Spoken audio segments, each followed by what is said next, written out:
Бізді алып келген осы жерге пайғамбарға деген махаббат. Сөзімді бір ғана оқиғамен айтып берейінші. Ұстазым айтып берген еді. Bir күні дейді, медресеге бір кісі келді дейді. Қарапайым. Ол кісі айтты дейді. Мен пайғамбарды жақсы көргім келеді. Ол үшін не істеуім керек деп сұрады дейді. Мен оған айттым. Сен пайғамбар жайында бір кітап оқыдың ба дедім. Басын төмен түсірді да, мен түсіндім сізді. Пайғамбар жайында оқимын деп кетіп қалды. Bir-екі айдан кейін келіп, пайғамбарымыз мынандай болған екен ғой. Ол кісі бүйткен екен ғой деп, маған пайғамбар жайында айта бастады. Кітабын оққан болып тұр ғой. Сөйтіп, мен де мәз болдым. Тағы бір-екі айдан кейін келіп, мені үйіне шақырды.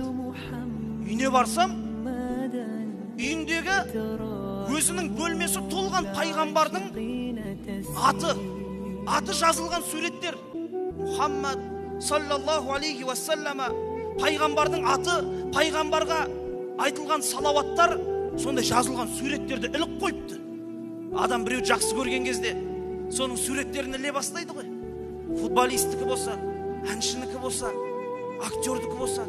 Ал бұл кезде ол кісі пайғамбарға деген махаббаттан сондай салауаттардың суреттерін іліп қойыпты.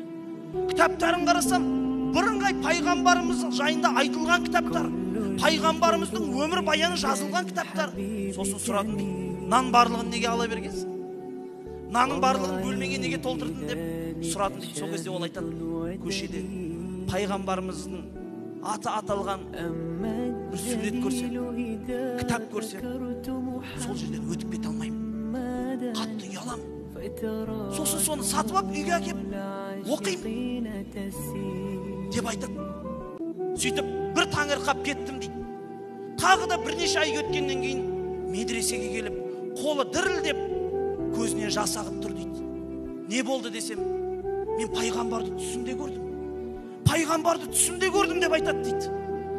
Сол кезде не деді саған десе, пайғамбарымыз маған қарап тұрып мынандай сөз айтты дейді. Ман ахаббана фа ахбабна.